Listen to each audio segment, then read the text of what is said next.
প্রিয় দর্শক, স্বাগতম যে কথা বলতে চাই অনুষ্ঠানে আপনাদের সঙ্গে আছে আমি জাহাঙ্গীর আকন্দ। আমার সঙ্গে আলোচনার জন্য আজ স্টুডিওতে উপস্থিত আছেন ঢাকা বিশ্ববিদ্যালয়ের শিক্ষক অধ্যাপক ডক্টর মোহাম্মদ ওহিদুজ্জামান এবং বিএনপির প্রশিক্ষণ বিষয়ক সম্পাদক এবিএম মোশাররফ হোসেন। আপনাদের দুজনকেই স্বাগত জানাচ্ছি। দর্শক, আজ আমরা আলোচনা করব উপজেলা নির্বাচন সহ সমসাময়িক নানা বিষয় নিয়ে। আলোচনাটা শুরু করতে চাই জনাব ওহিদুজ্জামানকে দিয়ে। যে আপনি জানেন যে প্রথম দফার ভোট অনুষ্ঠিত হতে যাচ্ছে 8 মে। তো আমরা যেটা দেখতে পাচ্ছি যে আওয়ামী লীগের দলীয় সিদ্ধান্ত ছিল যে সংসদ সদস্য কিংবা মন্ত্রীদের স্বজন আত্মীয় কেউ নির্বাচনে প্রার্থী হতে পারবে না। তো এখন পর্যন্ত দেখা যাচ্ছে যে 50 এমপির স্বজন এবং তাদের নিকট আত্মীয় বা তাদের লোকজন প্রার্থী রয়ে গেছেন। তো সরকার দলীয় নেতারা যখন বা এমপি মন্ত্রীরা যখন এই নির্দেশ অমান্য করে, সেক্ষেত্রে নির্বাচন আসলে কতটা সুষ্ঠু হবে বলে আপনি মনে করেন? ধন্যবাদ আপনাকে। দেখেন, স্থানীয় সরকারের নির্বাচন এটি আমাদের দেশের যে ঐতিহ্য, দীর্ঘদিন আমার পরিবারও স্থানীয় সরকার পর্যায়ে, আমার বাবা, মামা, ফুপা, আশেপাশে বেশ কয়েকটা উপজেলা, সেই সময় থানা, উপজেলা বলেন, নেতৃত্ব দিয়েছে, নির্বাচন করেছে।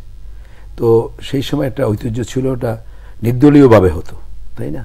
এবং প্রতীক স্থানীয় সরকারের জন্য আলাদা ছিল। এটি বোধ হয় 2009তেই না 15তে এটাই হলো দলীয় প্রতীকে দলীয়ভাবে স্থানীয় সরকার, সেই আইনই বহাল আছে। এবারে নির্বাচনে ক্ষমতাসীন দল বাংলাদেশ আওয়ামী লীগ, এটা কিন্তু সরকার না। সরকার কিন্তু নির্বাচনের পরিবর্তন করে নাই। দলভিত্তিক যে স্থানীয় সরকার নির্বাচন, সেই ব্যবস্থাই, সেই আইনই বহাল আছে। আওয়ামী লীগ তারা দলগত সিদ্ধান্ত নিয়েছে যে তারা কোনো প্রতীক বরাদ্দ দেবে না, কোনো মনোনয়ন দেবে না। কেন দেবে না? তারা নির্বাচনকে সার্বজনীন করতে চায়, এবং তাহলে নির্বাচনটা সার্বজনীন এবং সুষ্ঠু। সরকারের প্রথম দায়িত্ব হলো নির্বাচনকে সুষ্ঠু করা, আমি মনে করি। সার্বজনীন ভালো। এখন এখানে যদি বিএনপি বলেন, জাতীয় পার্টি বলেন, জাসদ বলেন, অন্য কোনো পার্টি যদি মনোনয়ন দেয়, তাতে কিন্তু কোনো বাধা নেই। বিএনপি, আওয়ামী লীগ সেটি করেছে। আর একটি করেছে আওয়ামী লীগের প্রধান, তিনি নির্দেশ দিয়েছেন যে এমপি মন্ত্রীদের আত্মীয় স্বজন যাতে না দাঁড়ায়। তার কারণ হলো, এমপি মন্ত্রীদের একটা অন্যরকম ক্ষমতা থাকে। বর্তমান কাঠামোতে স্থানীয় যে প্রশাসন, সেই প্রশাসন আপনার আইনগতভাবে যাই থাকুক না কেন, আপনি ইনফ্লুয়েন্স করতে হয় না। অটোমেটিক তারা, যারা পাওয়ার, সেই পাওয়ারের দিকে তারা একটা অনুগত থাকে। আরেকটা হলো এমপি যারা মন্ত্রী, তারা নিজের অবস্থানকে সংহত করা, সেই জায়গা থেকেও তারা, ইদানিং সেই ট্রেন্ডটা হয়েছে যে ছেলেকে দাঁড় করানো, ওয়াইফকে দাঁড় করানো, মেয়েকে দাঁড় করানো, তাই না? ভাইকে দাঁড় করানো। ভাই পরে, ছেলে মেয়েই বেশি, তারপর ভাইটাই আছে। তো এখন সেটা কিন্তু নিছকই দলীয় ব্যাপার, আমি মনে করি। সুতরাং সেটি যদি তারা না মানে, সেটি আওয়ামী লীগের আভ্যন্তরীণ ব্যাপার। প্রশ্ন হলো, কারণ আওয়ামী লীগের প্রধানমন্ত্রী কিন্তু এই নির্দেশ দিতে পারেন না। আওয়ামী লীগের সভানেত্রী দিয়েছেন এই নির্দেশ, কি পারেন? আর প্রধানমন্ত্রী পারে ওই অর্থে যে তার মন্ত্রী পরিষদে বলল যে আপনাদের আত্মীয় স্বজন দাঁড়াবে না। আইনগতভাবে তো কোনো বাধা নাই। এখন আমাদের যারা আমরা মানুষ, যারা নাগরিক সচেতন মানুষ, আমাদের কনসার্ন হলো নির্বাচনটা সুষ্ঠু হওয়া, নির্বাচনটা অবাধ হওয়া, এবং সরকারের মন্ত্রী, আওয়ামী লীগের প্রধান বা আওয়ামী লীগের সাধারণ সম্পাদক, তারা যে কথাটি বলছেন যে সার্বজনীন, সেটি করা। এবং সেই ক্ষেত্রে ওনারা কিন্তু সেই জায়গা থেকেই ওইটা করতে চেয়েছেন যে আরো ওয়াইড পার্টিসিপেশনটা এনশিওর হোক, আরো বেশি অবাধ হোক, যাতে ওই ইনফ্লুয়েন্সটা না হয়। কারণ ইনফ্লুয়েন্স হয়ে যায়। আমরা ইতিমধ্যে আরো পত্রিকায় দেখেছি, এই যে কোনো এমপি কোথাও বলছেন যে আমার ছেলেকে ভোট না দিলে এখানে কিন্তু উন্নয়ন হবে না। আমি এখানে প্রধানমন্ত্রীর প্রতিনিধি, আমি যেহেতু আওয়ামী লীগের বা প্রধানমন্ত্রীর বা দেশরত্ন শেখ হাসিনার মনোনয়ন পেয়ে আমি এমপি হয়েছি, সুতরাং আমার ছেলেকে ভোট দিতে হবে। তো সেই সব বিষয় আছে, তারা ইনফ্লুয়েন্সও করবে। আজকের পত্রিকাও আছে যেটি সরকারের জন্য, আওয়ামী লীগের জন্য বড় একটি চ্যালেঞ্জ। আমরা দেখব যে সেই চ্যালেঞ্জ আওয়ামী লীগ কীভাবে মোকাবিলা করে। আর আমাদের কনসার্ন হলো, আমরা চাই যে ভোটটি অবাধ হোক, সুষ্ঠু হোক, এবং এর বাইরেও, দলের বাইরেও যে বিষয়টি একটা বড় ফেনোমেনন আছে, সেটি হল প্রশাসনের মধ্যে যদি বাস্তবিক বলি, আমাদের মতো দেশগুলোতে, আমাদের এখানেও দেখি যে পুলিশ প্রশাসন একটা বড় ধরনের ফ্যাক্টর হবে, এবং সেটিও সরকার শুধু তার দলের মানে এমপি মন্ত্রীদের আত্মীয় স্বজন দাঁড় করার বিষয়টি শুধু না, সেখানে পুলিশ প্রশাসনকে, সেটি একেবারেই কিন্তু সরকারের, সেটি আওয়ামী লীগের দলীয় না, সেটি একেবারেই সরকারের। বিশেষ করে পুলিশ প্রশাসন, নেতাদের তো আছেই, নেতারা অনেকে মানবে না, আমাদের মাননীয় প্রধানমন্ত্রীর নির্দেশ, দুই একজন নেতা নাম মানবেন না, সেটা হয়তো তারা নিজ নিজ এলাকায় বলেছেন যে ঠিক আছে সারা দেশ ওনার, এই এলাকাটা আমার, এইটু অন্তত আমি যা বলবো তাই করব, সেরকম হয়েছে শুনছি, তাই না? আমরা তো বাংলাদেশের সবাই লোকজন, তবে সুতরাং সেটা দলীয় আছে। কিন্তু আমাদের প্রত্যাশা হলো সরকারের ওই সার্বজনীন করা, অবাধ করার যে ইচ্ছা, সেই জায়গা থেকে মাননীয় প্রধানমন্ত্রী তার মেকানিজমটাকে খুব স্ট্রংলি ইম্পোজ করা প্রশাসনের উপরেও, যে প্রশাসনও যেন সেই ব্যবস্থাটা করে, যে ক্যান্ডিডেট যে হোক না কেন যাতে সকল ক্যান্ডিডেট সমান সুযোগ পায় এবং মানুষ সমানভাবে শান্তিপূর্ণভাবে ভোট দিতে পারে। আপনার কাছে আরও মোশাররফের কাছে যাচ্ছি। মোশাররফ ভাই, নির্বাচনকে সার্বজনীন করতে সরকার চায়, তো আপনারা তো নির্বাচন অংশ নিচ্ছেন না, জাতীয় নির্বাচনের পর স্থানীয় সরকার নির্বাচন কেন বর্জন করছেন, এবং এটা বর্জন করার সিদ্ধান্ত কতটা সঠিক বলে আপনি মনে করেন?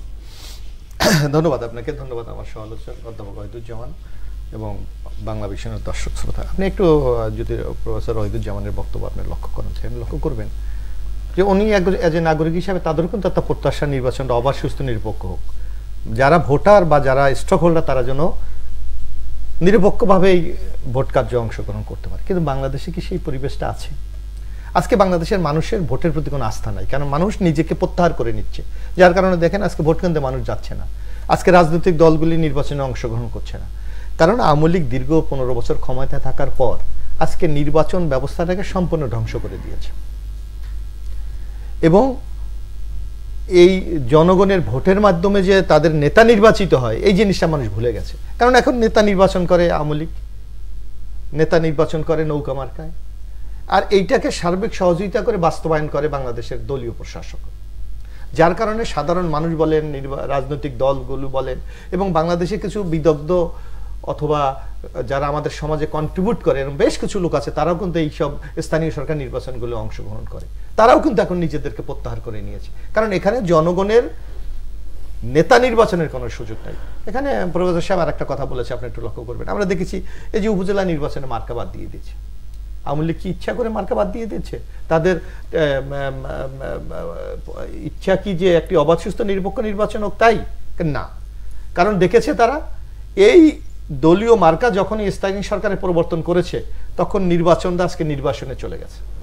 আপনি দেখেন 2015-তে আইন করে, এখানে হয়তো এখন আওয়ামী লীগের পক্ষ থেকে বলা হচ্ছে যে আমরা তো এখন মার্কা দিচ্ছি না, তাইলে কেন রাজনৈতিক দলগুলি অংশগ্রহণ করছে না?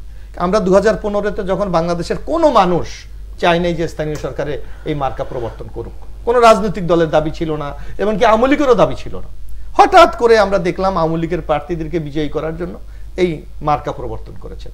মার্কা পরিবর্তন করার কারণে কি হয়েছে আপনি দেখেন, আমাদের সমাজটা কিন্তু একটা সার্বজনীন সমাজ ব্যবস্থা, কে বিএনপি করে, কে আওয়ামী লীগ করে, কে জাতীয় পার্টি করে, এই ভেদাভেদ কিন্তু গ্রামগঞ্জে ছিল না। কিন্তু যখন মার্কাটা পরিবর্তন করা হয়েছে তখন টোটাল সমাজ ব্যবস্থাকে একটি বিভাজনে পরিণত করেছে।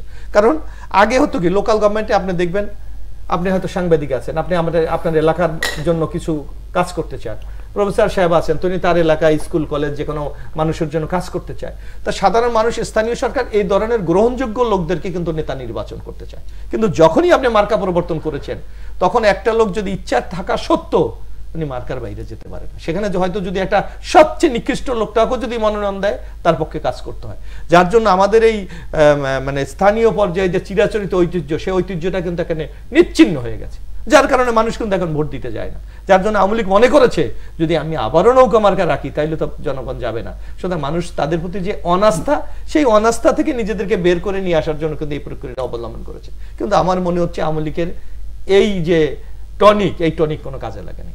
আজকে দেখেন বাংলাদেশে 44টি নিবন্ধনকৃত রাজনৈতিক দল, স্থানীয় সরকারের নির্বাচনে আওয়ামী লীগ ছাড়া কেউ আছে? বাংলাদেশের সাংবিধানিকভাবে স্বীকৃত বিরোধী দল বাংলাদেশ বা জাতীয় পার্টিকে নির্বাচনে অংশগ্রহণ করছে, ওয়ার্কার্স পার্টি করছে, জাসদ করছে, অথবা ইসলামী দলগুলি করছে। সংসদে যারা এখন বর্তমানে এই সরকারের প্রতিনিধিত্বকারী যে দলগুলি তারা অংশগ্রহণ করছে না। অর্থাৎ সাধারণ মানুষের নির্বাচনের প্রতি আস্থা কিন্তু চলে আসছে। যার জন্য আপনি যে কথা বললেন, আমরা বিএনপি, আমি মনে করি বিএনপি একটি বাংলাদেশের দায়িত্বশীল রাজনৈতিক দল। যেই নির্বাচনের মাধ্যমে জনগণের প্রতিনিধি নির্বাচিত হবে না, সেই নির্বাচনে বিএনপি কেন অংশগ্রহণ করবে? আমরা মনে করেছি এটা একটা সাজানো, পরিকল্পিত এবং ডিজাইন নির্বাচন, একটা প্রজেক্টের মতো। সেই প্রজেক্ট বাস্তবায়নের অংশীদার তো বিএনপি হতে পারে না। যার জন্য আমরা বলেছি যতক্ষণ পর্যন্ত জনগণের অধিকার প্রতিষ্ঠা না হবে ততক্ষণ পর্যন্ত বিএনপি এই নির্বাচনে অংশগ্রহণ করবে না, এবং আমরা সেই স্ট্যান্ডে আছি। এখন আমরা বলি, আজকে দেখেন আপনি যে কথাটি অধ্যাপক সাহেবকে করেছেন, ওয়াহিদুজ্জামান সাহেবকে, আপনি দেখবেন যে নির্বাচন শুরু আওয়ামী লীগ, এর মধ্যে কিন্তু সারা বাংলাদেশে একটা দখলের প্রতিযোগিতা শুরু হয়ে গেছে। আপনি নাটোরে দেখেছেন, ইলেকশন করবে সেই লোক গুম হয়ে যাচ্ছে। আর বিএনপির মতো যদি এরকম একটি দল যেটা আওয়ামী লীগের রাজনীতির ক্ষমতার শক্ত প্রতিপক্ষ, বিএনপি ইলেকশন দল কি হতো? গুম না, হয়তো এতদিন খুন হয়ে যেতেন। এই যে আপনি নোয়াখালীতে দেখেছেন, এমপি সাহেব বলেছে আমার ছেলেকে যদি ভোট না দাঁড়িয়ে এলাকার উন্নয়ন করবো না। সারা বাংলাদেশে এই এমপিরা এখন তার নিজের পকেটের লোককে বানানোর জন্য একটা প্রহসনের নির্বাচন আয়োজন হতে চলছে। সুতরাং এই কারণে আমরা এই নির্বাচনে অংশগ্রহণ করিনি। তারপরে আসছি, আপনি বলছিলেন যে এই নির্বাচনে পুলিশ একটি বড় ফ্যাক্টর হবে। এখন প্রশ্ন হচ্ছে যে আপনার এই যে এমপি বলেন, মন্ত্রী বলেন, তাদের বাইরে গিয়ে পুলিশ আসলে কতটা নিরপেক্ষ ভূমিকা পালন করতে পারবে? দেখেন, পুলিশ বা অন্য সিভিল প্রশাসনও যারা আছে, সরকার, প্রধানমন্ত্রী বা সংশ্লিষ্ট মন্ত্রণালয় যদি ঠিকই শক্ত অবস্থান নেয় তাদের ব্যাপারে, নিশ্চয়ই তারা একটা মিনিমাম একটা লেভেল তারা ভূমিকা রাখতে পারবে, তাই না? এখন নির্বাচনে আমি যেন মোশাররফ বিএনপি নেতা, তার কথার সাথে আমি একমত না। এই জায়গায় সারা দেশে উৎসাহ উদ্দীপনার সাথেই নির্বাচন শুরু হয়েছে। নির্বাচন হওয়ার পর কী হবে ইলেকশনের দিন সেটা আমরা জানি না। আজকে পত্রিকা দ্বারা আমার যে আশঙ্কা যে সহিংসতা হতে পারে, যেহেতু খুব কন্টেস্টিং হচ্ছে, সব জায়গায় যোগ্য ক্যান্ডিডেট আছে, সব দলেরই প্রার্থী আছে, তো দলীয় নির্বাচন হচ্ছে না। সব জায়গায় তো একাধিক ভালো প্রার্থী আছে, আরও বেশি প্রার্থী আছে, জিতবে না তারাও দাঁড়িয়েছে। দেখবেন সব দলেরই আছে, আওয়ামী লীগের আছে, বিএনপির আছে, অন্য দলের আছে। এখন যদি যাদের পার্লামেন্টে নিবন্ধিত হলে পার্লামেন্টে দাঁড়ান চাই, যে কোনো একটা দলের সাথে জোটবদ্ধ করে আপনি মার্কা নিয়ে দাঁড়াই পড়লেন, স্থানীয় নির্বাচন দাঁড়ালে তো জনগণের মধ্যে সমর্থন থাকতে হবে। আমাদের যে দলগুলো রাজনীতি করে, আমার মনে হয় না যে তারা কেন করে, যদি মিন করে কই তারা কি সারা দেশে, আমি মনে করেন অনেক দেশের রাজনীতির উপরে আমাদের খোঁজ খবর আছে, জাপান বলেন, যুক্তরাজ্য বলেন, ইন্ডিয়া বলেন, তাই না? অ্যাটলিস্ট ইদানিং পাকিস্তানেরও মিডিয়ার কারণে জানার সুযোগ হচ্ছে। সেখানে যারা দল করে, ছোট দলও করে, তারা কিছু আছে আঞ্চলিক দল, তারা সেই অঞ্চলের ভিতরে কিন্তু মারাত্মক ভাইব্রেন্ট থাকে, অব্যাহত চেষ্টা থাকে। এই দলগুলো তো কোনো অ্যাক্টিভিটিসই নাই, জাস্ট খাতায় দল। কিন্তু কার্যত যারা দল আছে, আপনি খোঁজ নিয়ে দেখবেন এমন কোনো দল নাই যে দল থেকে এই নির্বাচনে কন্টেস্ট করবে না, যে দলীয় প্রতীক নাই। ধরেন এখন দল বলতে সব কেন্দ্রীয় নেতা হতে হবে তো কথা নাই, কেন্দ্রীয় নেতা দাঁড়াবে এমপিতে, কেন্দ্রীয় নেতা গিয়ে উপজেলায় দাঁড়াবে কেন? সুতরাং সব দলই করছে। এখন সরকার যদি নির্বাচনের যে নির্দেশগুলো দেওয়া হচ্ছে পার্টি, এটা তো অত্যন্ত ভালো উদ্যোগ, যে নির্বাচনে নৌকা মার্কা দিলে স্বাভাবিকভাবে তখন এই যে কথাটা উঠছে যে প্রশাসন মনে করে যেটা ক্ষমতাসীন দল, নৌকার বিরুদ্ধে আমি যাব, আপনার কিছু বলা লাগবে না, আপনি সাইকোলজিক্যালি, কারণ সবাই নানা সুযোগ, সমাজটা তো অনেক বেশি সেই ভোগ্য সমাজ, মানুষ সবাই কোন দিক গেলে একটু সুবিধা পাবে। আমাদের মিডিল ক্লাসের যে চরিত্র হনন হয়েছে, সেটা নানা কারণ, অর্থনৈতিক যে একটা ট্রানজিশনাল পিরিয়ডে আমরা আছি, হয়তো দেশটা যখন আবার ইকোনমি স্টেবল হবে, মধ্যম আয়ের বা উন্নত দেশ, তখন একরকম ক্যারেক্টার হবে। এখন এই ট্রানজিশনাল পিরিয়ডের ক্যারেক্টার এটা, যে যেখান থেকে পারে সেখান থেকে একটা এস্টাবলিশমেন্টে যাওয়া, থাকা, নিজেকে এস্টাবলিশ করা। সুতরাং মার্কা না থাকলে তো সেই দায়বদ্ধতা নাই। মার্কা না থাকলে আপনার দলের ভায়োলেশন করে আপনি দাঁড়াইলেন, মনে করেন স্বতন্ত্র দাঁড়াই দেওয়া হয়েছে পার্লামেন্টে, তারপর কিন্তু তার একটা উইক পয়েন্টে যে আমরা স্বতন্ত্র, আর সে হলো নৌকা, সে দলের। এখন আপনি সবাই দলের, যে দলের হন, অথবা কেউরই দলের না। তো সুতরাং এটা, তারপর সেই সুযোগটা নিতে না পারা সেটা অন্যদের ব্যাপার। আর আমি বলবো যে বাংলাদেশের বর্তমান রাজনীতির জনদুর্ভোগের রাজনৈতিক দুর্ভোগের একটা অন্যতম প্রধান কারণ বিএনপি। বিরোধী দলের উপরে নির্যাতন, নিপীড়ন, জেল, জুলুম হবে, নতুন না। কদ্দূর হয়েছে কি না হয়েছে এটা আমি কোনো রেশনাল না করে বলবো, উন্ডাও করেছে, করতে হবে, আমি সেটাকে সমর্থন করি। দুর্যোগ কেন বলছি? যত না হোক তত ভালো, সেটা ক্রমান্বয়ে হবে, কিন্তু that is the reality. Third world country কেন, খোদ আমেরিকাতে দেখেন, বাইডেন ক্ষমতা আসতে পারলে কোনো মামলা বাইডেনের বিরুদ্ধে হবে, কিন্তু তারা কেউ বসে আছে? ইন্ডিয়াতে ব্যালট বাক্স নিয়ে, এই বক্স নিয়ে হয়েছে, এবারেও ট্রাইলে অন্ধ্রপ্রদেশে বা মহারাষ্ট্রে কোনো একটা জায়গায় ট্রাইলে দেখা গেছে যে যেখানে টিপ দিচ্ছে বিজেপির এতে চলে যাচ্ছে, তারপর সরি করছে নির্বাচন কমিশন। এরা সমগ্র দল ইয়ে করছে, এবং যারা একথাও হয়েছে যেসব দেশ, উন্নত দেশ এই ব্যালট বক্স শুরু করছে তারা বাতিল করছে, তারপর 3টা হচ্ছে, এই জন্য কেউ নির্বাচন ছেড়ে দেয়নি সেখানে। মানে অর্থাৎ ফাইট করে, রাজনৈতিক দলের কাজ হলো আপনাকে ফাইট করে সেই ফাইটের মধ্যেই আপনাকে থাকা এবং প্রত্যেকটা অপশনকে কাজে রাখা। তারা পার্লামেন্টের বাইরে আন্দোলন করছে, পার্লামেন্টেও করতে পারত, নির্বাচনে গিয়েও সেটাও তো আন্দোলনের কৌশল হতে পারে, তাই না? যেখানে হবে সেখানে আপনি প্রতিরোধ করেন, তাকে কেন্দ্র করে কিছু লোক ইয়ে করেন, না করে আপনি ফাঁকা মাঠ ছেড়ে দিয়ে দিলেন।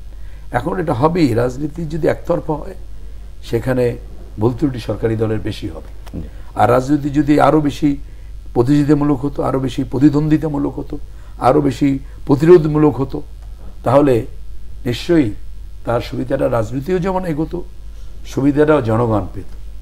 এখন বিএনপি সেটা না করে, যেহেতু দীর্ঘদিন ক্ষমতায় ছিল, একটু জেলে গেলে কষ্ট লাগে, একটু ইয়ে হইলে কষ্ট লাগে, এস্টাবলিশমেন্টে তারাও আছে, তারা তো কেউ খারাপ নাই, তাই না? সাদা রাদা যা পাওয়ার তা বিএনপি নেতারাও পাচ্ছে, কম না। ওইটা যখন একটু কমে যাবে তখন দেখবেন যে ঠিকই তারা আছে।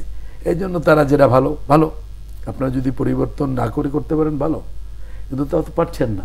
আর ওইটা যেই করলে নির্বাচনে গেলে স্থানীয় সরকার তোর সুবিধা ছিল যে আপনি তো মার্কা দেন না, আপনার নির্বাচনে যাওয়া দরকার নাই। বিএনপির তো নির্বাচনে যাওয়া দরকার ছিল না, বিএনপি তো নির্বাচনের বাইরে থাকতেই পারত, যে ঠিক আছে, তাই না? বাইরে তো আছি না, বাইরে নাই, নির্বাচনের প্রক্রিয়াই আছে। তার এই যে যারা যাচ্ছে তাদের বিরুদ্ধে ব্যবস্থা নেওয়া, এক্সপেল করা, এটাও তো প্রক্রিয়ায় থাকা। আর বাইরে থেকে যদি তারা তাদের আন্দোলন চালিয়ে যেত, আবার স্থানীয়ভাবে যারা করতো সেখান থেকেও একটা ইয়ে হতো। প্রতিনিয়তই তো আপনাকে সামনে আগাতে হবে। বিরতিতে যাবো, ধন্যবাদ। জি প্রিয় দর্শক, নিচ্ছি ছোট্ট একটি বিরতি, সঙ্গেই থাকুন, ফিরছি খানিক পর।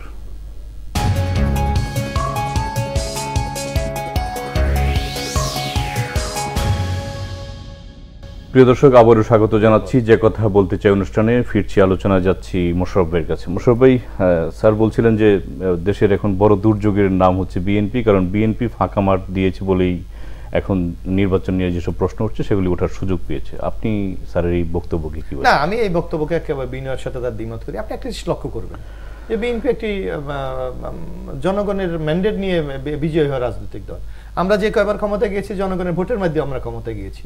যখন জনগণ ভোট দিতে পেরেছে সেই নির্বাচনগুলি বিএনপি জিতেছে। কিন্তু আওয়ামী লীগ যখন 2008-এর ফখরুদ্দিনের মাধ্যমে, মঈনুদ্দিনের মাধ্যমে ক্ষমতায় এসে আপনি দেখেন বাংলাদেশের মানুষের কোনো ডিজায়ার ছিল না যে তত্ত্বাবধায়ক সরকার ব্যবস্থাটা বাংলাদেশে সবার কাছে গ্রহণযোগ্য ছিল, এবং আওয়ামী লীগ যে এই ব্যবস্থার জন্য 173 দিন হরতাল ডেকেছে। এই যে আপনার শেরাটনের সামনে বিআরটিসি বাসে আগুন দিয়ে 11 জন লোককে হত্যা করেছিল, এই ঢাকা বিশ্ববিদ্যালয়ের অফিসগামী মানুষকে দিগম্বন করে সেদিন আন্দোলনকে তারা সাকসেস করেছিল, চট্টগ্রাম পোর্ট জ্বালিয়ে দিয়েছিল। আমাদের নেত্রী খালেদা জিয়া তখন ক্ষমতায় ছিল, প্রথম আমরা বলেছিলাম যে তত্ত্বাবধায়ক আমরা মানি না, কিন্তু যখন বাংলাদেশের অধিকাংশ মানুষ এই দাবির প্রতি সমর্থন জানিয়েছে, খালেদা জিয়া সংসদে সেই আইন পাশ করে নিজে গিয়ে রাজপথে দাঁড়িয়েছে এবং পরবর্তী সংসদে উনি বিরোধী দলের নেত্রী হয়েছে। অথচ সেই আওয়ামী লীগ আপনি 2008-এ ফখরুদ্দিন, মঈনুদ্দিন তাদের আন্দোলনের ফসল ক্ষমতায় এসে 2011-তে এসে আপনার তত্ত্বাবধায়ক ব্যবস্থা বাতিল করে দিল। তারা বলে যে আওয়ামী লীগের আমলে, হয়তো ফজল সাহেব বলবেন যে এটা আদালতের রায়। আদালত কি বলেছিলেন? এবং উনি তো আইনের লোক, উনি নিশ্চয়ই বলবেন যে নিশ্চয়ই একটা রায় যখন হয় সেই রায় পরিবর্তন করে। আপনি সব জাজমেন্ট যদি দেখেন সেখানে বলেছে তত্ত্বাবধায়ক সরকার বাতিল, কিন্তু পরবর্তী 2টি সংসদ তত্ত্বাবধায়ক হতে পারে। অথচ যখন 16 মাস পর পূর্ণাঙ্গ রায় হলো এবিএম খায়রুল হক, সেই রায় নাই, টোটাল চেঞ্জ করে ফেলেছে। এবং আওয়ামী লীগ তাকে রেওয়ার্ড হিসাবে আজকে আইন কমিশনের দীর্ঘদিন চেয়ারম্যান রেখেছে, তাকে মাননীয় প্রধানমন্ত্রীর 93 তহবিলের টাকা দিয়েছে। মানে আওয়ামী লীগের একজন বেনিফিশিয়ারি আজকে আওয়ামী লীগকে এই তত্ত্বাবধায়ক বাতিল করে দেওয়ার জন্য শুধু তাই না, আমরা যখন সংসদে এই তত্ত্বাবধায়ক সরকার ব্যবস্থা থাকবে কি থাকবে না নিয়ে সংসদীয় কমিটি হয়েছিল প্রয়াত সাজেদা চৌধুরী এবং সুনীল গুপ্তের নেতৃত্বে, 104 জন আওয়ামী লীগ সহ বাংলাদেশের সকল রাজনৈতিক দল, সুশীল সমাজ, সাবেক নির্বাচন কমিশন 104 জন গিয়ে বলেছিল যে নির্বাচন এই তত্ত্বাবধায়ক সরকার ব্যবস্থা বহাল রাখা হোক। কিন্তু আমরা দেখলাম পরের দিন যখন সুনীল সেনগুপ্ত এবং সাজেদা চৌধুরী মাননীয় প্রধানমন্ত্রীর সাথে দেখা করলেন, বললো না এটা চলবে না, বাতিল হয়ে গেল। হাইকোর্টে এটা নিয়ে রিট হলো, 9 জন এমিকাস কিউরি নিয়োগ দিল। আপনি তো লয়ের লোক, আপনি তো জানেন, 8 জন বলো তত্ত্বাবধায়ক ব্যবস্থা চাই, শুধু ডাক্তার জহির ছিলেন, উনি চান নাই, সেটা বাতিল হয়ে গেল। অর্থাৎ আওয়ামী লীগকে ক্ষমতায় রাখার জন্য এবং এই নির্বাচন ব্যবস্থাকে ধ্বংস করা দেওয়ার জন্য যেই প্রক্রিয়াগুলি ছিল আওয়ামী লীগ ক্ষমতা থেকে সেটা অবলম্বন করেছে। এই এখন আপনি বলেছেন মার্কা, স্থানীয় সরকারে 2015 নির্বাচনে গেছে, এখন কেন মার্কা নাই? অর্থাৎ নির্বাচন ব্যবস্থা প্রতি আমি যে কথাটা আগের পর্ব বলেছিলাম, মানুষের আস্থায় নষ্ট হয়ে গেছে। আওয়ামী লীগের আমলে ভোট হয় এটা মানুষ বিশ্বাস করার কোনো কারণ নেই। আপনি দেখেন 2014-তে বিনা প্রতিদিন দেয়, 2018-তে রাতে, এবার আবার ডামি। মানে একটা রাজনৈতিক দল কতটুকু দেউলিয়া হয়ে গেলে, কতটুকু আপনার জনবিচ্ছিন্ন হয়ে গেলে তারা এক এক সময় এক এক কৌশল অবলম্বন করতে হয়, জনগণের প্রতি তাদের কোনো আস্থা নাই। এই যে স্থানীয় সরকার নির্বাচনে স্যার যে কথাটি বলেছে, তারা আইন পাশ করেছে 2015-তে, আইন কি বাতিল করেছে? একটা সরকারি দল যারা দীর্ঘদিন ক্ষমতায় আছে তারা যদি আইনকে বিরোধাঙ্গুলি দেখায়, তাহলে অন্যরা কোথায় যাবে? কারণ তারা ভালো করে জানে এই গত দ্বাদশ জাতীয় সংসদ নির্বাচনে তার অভিজ্ঞতা মারাত্মক তিক্ত। মাত্র 68টা আসনে ডামি প্রার্থীরা প্রতিদ্বন্দ্বিতা করেছিল, 68টা, আর 241টি আসনে কোনো প্রতিদ্বন্দ্বিতা হয়নি। সেখানে যখনই সুযোগ পেয়েছে জনগণ 62 জনকে হারিয়ে দিয়েছে নৌকাকে। কারণ নৌকার প্রতি মানুষের একটা ভীতশ্রদ্ধ, অবজ্ঞা, এটাকে দেখলেই মানুষ এখন খেপে যায়। যার জন্য আওয়ামী লীগ মনে হচ্ছে লোকাল গভর্নমেন্টে যদি আমরা নৌকা নিয়ে ইলেকশন করি তাহলে পরাজয় তো সুনিশ্চিত এবং দলের মান সম্মানও চলে যাবে, যার কারণে আজকে এই ব্যবস্থা বাতিল করে দিয়েছে। সুতরাং সারে যে কথা বলছে, দুর্যোগে বিএনপি নেই, দুর্যোগে আওয়ামী লীগ আছে। আজকে আওয়ামী লীগ আছে, আপনি দেখেন না গত দ্বাদশ জাতীয় সংসদ নির্বাচনে আওয়ামী লীগ কি বাংলাদেশের জনগণের উপর নির্ভরশীল? নো। কারণ ওবায়দুল কাদের কি বলেছে, যে ভারতের মতো একটা শক্তি ছিল বলেই আমরা নির্বাচন করতে পেরেছি, তলে তলে ভারতের সাথে আমাদের হয়ে গেছে। এইগুলি যেই রাজনৈতিক দলের বক্তব্য বললো এইটা, সেই দল বিপর্যয় কি বিএনপি থাকবে না আওয়ামী লীগ থাকবে? বরং আওয়ামী লীগ বাংলাদেশের মানুষ থেকে প্রত্যাখ্যাত হয়ে আজকে শুধু রাষ্ট্রীয় প্রশাসনের ব্যবস্থার উপর ভর করে আজকে ক্ষমতায় টিকে আছে।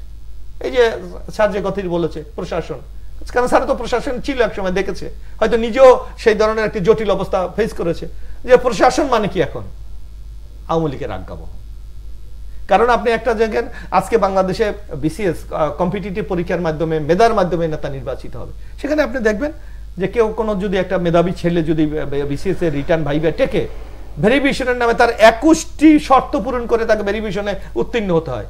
তার বাবা কি করেছে, তার দাদা কি করেছে, তার মামাই কি করে, তার চাচাই কি করে, তার ভাই কি করে, তার শ্বশুর শাশুড়ি কি করে। যদি কেউ আওয়ামী লীগের বাইরে থাকে তাকে ভেরিফিকেশনে অ্যালাউ করা হয় না।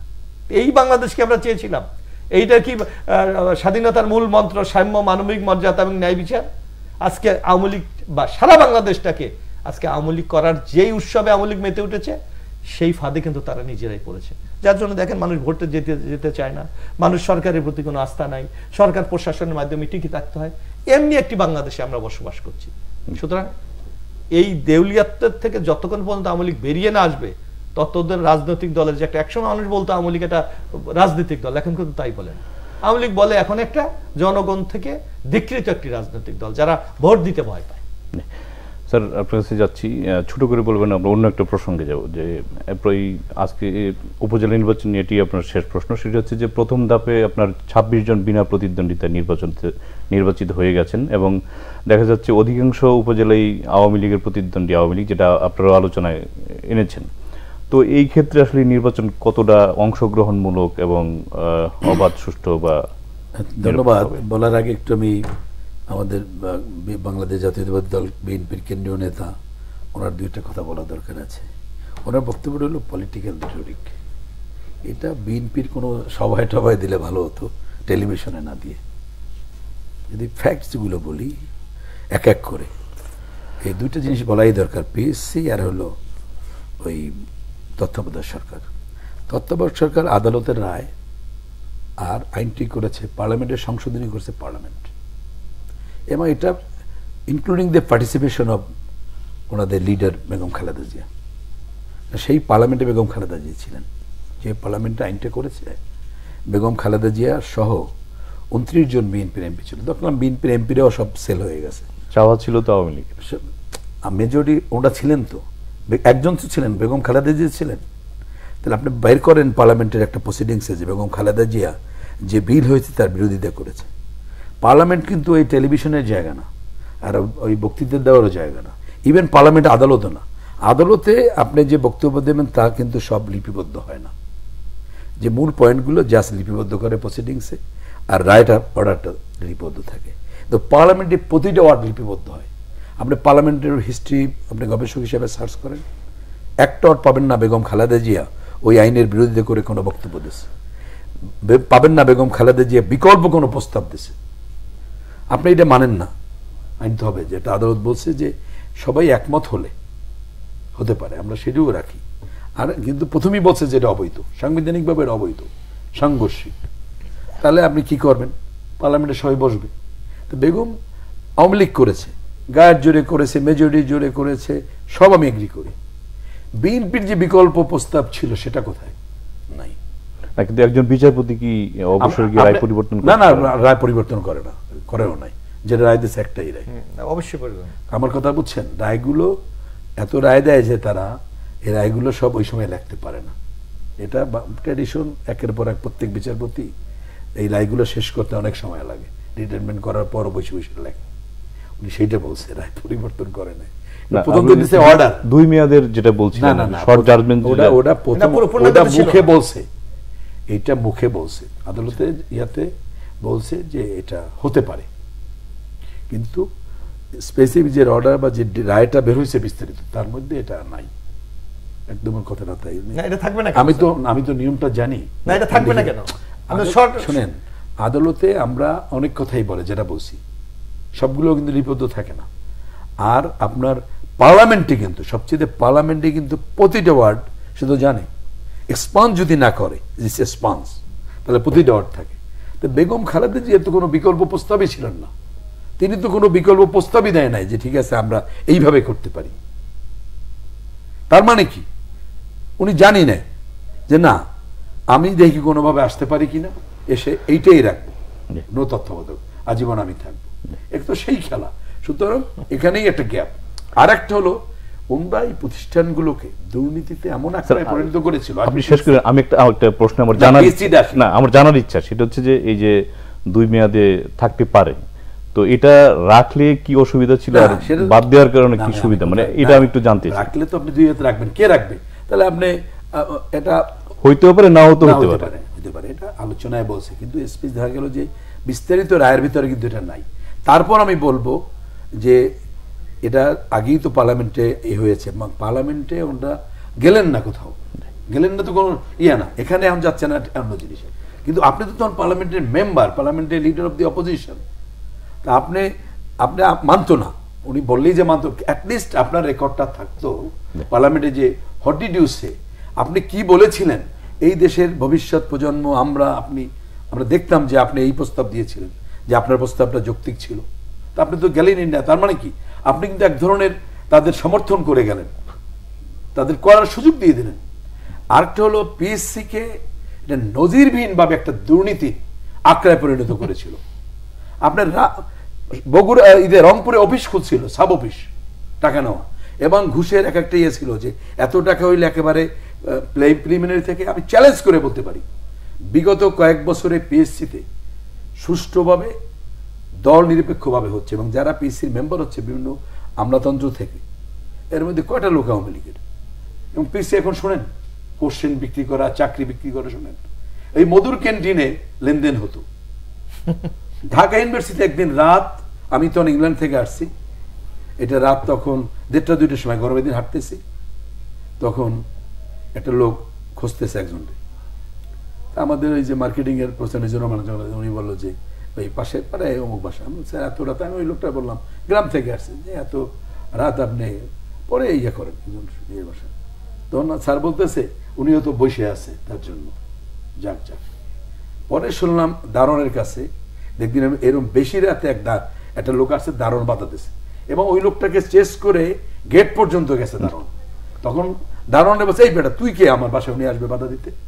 মানে লেনদেনটা এই পর্যায়ে গেছিল, পিএসসির চাকরি সারা দেশে এবং একটা অন্য পুলিশের সাবঅর্ডিনেটস দল করা লাগবে, তারপর এত লাখ টাকা দেওয়া লাগবে।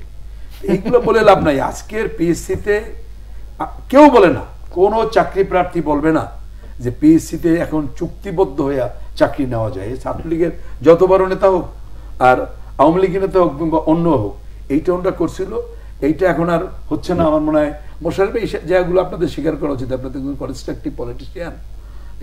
আর ইনকোয়ারিতে কি হয় আনেন, আপনারা সেগুলো পেপার আনেন না কেন? সেগুলো দেখান মানুষকে, যেটা রাজনৈতিক তো ওই আসতে পারে না, কার কোন ভাই রাজনীতি করে, এটা তো পুলিশ ভেরিফিকেশনের কোন অংশ বলে। রাজনীতি আমার ফান্ডামেন্টাল রাইট, এটা তো যে কেউ একটা এখন করেছেন, এই প্রবর্তন করেছে এই সরকার না, জনস্বার্থে এটা মামলা হতে পারে। যেমন আমি বলি একটা কথা, আমার নিজে যে এইবারে যে এই 1 লাখ টাকা জামানত করেছে, আমি মনে করি আমি অতটা পলিটিক্স না, আমি হাইকোর্টে রিড করতাম। এই জন্য যে একজন দিনমজুরেরও রাইট আছে নির্বাচনে দাঁড়াবার স্থানীয় সরকারে। আমি একজন শিক্ষক, স্কুল টিচার, আমার রাইট আছে দাঁড়াবার। তা আমি 1 লক্ষ টাকা কোথায় পাবো? আমি তো নির্বাচনে চাঁদা নেওয়া বিশ্বাস করি না, চাঁদা দেওয়া বিশ্বাস করি না। সুতরাং এই যে 1 লক্ষ, এটা তো কেউ প্রতিবাদ করলো না যে কেন 1 লক্ষ টাকা নির্বাচনে জামানত হবে, তাই না? আমি আপনি বাড়াইছেন খরচ, ঠিক আছে, আপনার কাছে আপনি করবেন, আমি তো 1 টাকাও খরচ করি শেষ করবেন শেষের দিকে। যাই হোক, আমরা আশা করি যে সুষ্ঠুভাবে নির্বাচন হবে। পিএসসি নিয়ে একটা প্রশ্ন তুলেছেন, আমি একটু কথা বলি। জি বলেন আপনি। আমি যদি ছাড়া যে সময় যে কথাগুলি বলেছেন, আমি বলি, আমি আজকে একটু প্রশাসনের দিকে তাকে আমি নাম বলে কাউকে ছোট করতে চাই না। এখন বাংলাদেশ যারা পরিচালনা করে, যে আপনার সিভিল প্রশাসন বলেন, পুলিশ প্রশাসন বলেন, কারা এরা কোন বিসিএসে বাংলাদেশে অংশগ্রহণ করেছিলেন তখন বিএনপি সরকার ক্ষমতায়? বিএনপি যদি দলীয়করণ করতেন তাহলে এই যারা এখন রাষ্ট্র পরিচালনা, এবং তারা আমি তখন ঢাকা বিশ্ববিদ্যালয় জাতীয়তাবাদী ছাত্র দলের সভাপতি, সে 91 সালে 2001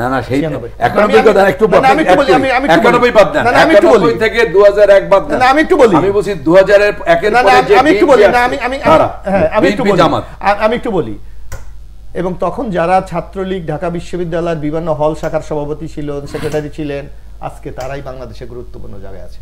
তো বিএনপি যদি দলীয়করণ করতেন তাহলে তারা কেউ বিসিএস এর চান্স পাওয়ার কোনো সুযোগ ছিল না, বরং বিএনপি চিন্তাও করেনি। বরং এখন আমরা কি দেখেন, আজকে দেখেন, আপনি খোঁজ নিয়ে দেন গ্রামগঞ্জে, জেলায়, উপজেলায়, যে একটা বিসিএস এ তাকে টিকতে হলে জেলা শাখার আওয়ামী লীগের সভাপতি সাধারণ সম্পাদকের প্রত্যয়নপত্র আনতে হয়, উপজেলার সভাপতি সাধারণ সম্পাদকের প্রত্যয়নপত্র হয়, ইউনিয়নের সভাপতি সাধারণ প্রত্যয়ন আনতে হয় যারা আওয়ামী লীগ পরিবারের সন্তান। এটা বাংলাদেশে ছিল কখনোই ছিল না। আওয়ামী লীগ আজকে সেটা প্রবর্তন করেছে। সাব ইন্সপেক্টর কথা বলেছে, আওয়ামী লীগের কোনো নেতাদের প্রত্যয়নপত্র ছাড়া কোনো চাকরি হয় না। এখন হয়তো আপনি বলবেন যে প্রমাণ কি? বাংলাদেশ তো ছোট্ট জায়গা, কে কোন পরিবারের লোক, কে কি, এটা তো আমরা চিনি। সামগ্রিকভাবে আজকে এমন নগ্ন দলীয়করণ করেছেন যে আজকে মেধা নেই, যার জন্য আপনি দেখেন যেখানে বাংলাদেশে আজকে অসংখ্য মেধাবী ছেলেরা আজকে দেশের বাইরে চলে যাচ্ছে, আজকে বাঁচার জন্য ভূমধ্য সাগরে গিয়ে আজকে ডুবে পড়ছে। এই বাংলাদেশ আজকে তৈরি করা হয়েছে। আর্থিক খাতগুলো কি দুর্নীতি করেছে দেখেন, আজকে ব্যাংকে টাকা নাই, আজকে ব্যাংকগুলিকে বন্ধ হয়ে যাচ্ছে, আজকে একত্রীকরণ করতে হচ্ছে। অর্থাৎ সামগ্রিকভাবে বাংলাদেশটাকে আজকে পঙ্গু করে দিয়েছে আওয়ামী লীগ, কিন্তু যে কোনো মূল্য বিনিময়ে ক্ষমতায় তারা রাখতে চায়, যার মাসুলটা দিচ্ছি আমরা, যার মাসুলটা আজকে আপনাদের। আপনি বিসিএস এর কথা বলছেন, আপনি যে কোনো লোকের কাছে দেখেন, অমুক জায়গায় বাড়ি, অমুক জায়গায় তার চাকরি হচ্ছে না, যতই সে মেধাবী থাকুক। আজকে আমি কারো ছোট করতে চাই না, এই সরকার আজকে আপনি দেখেন পিএইচসির চেয়ারম্যান ছিলেন, উনি আজকে আওয়ামী লীগের এমপি, চাকরি ছেড়ে দিয়ে এমপি হয়ে গেছে, পুরস্কার পেয়েছে।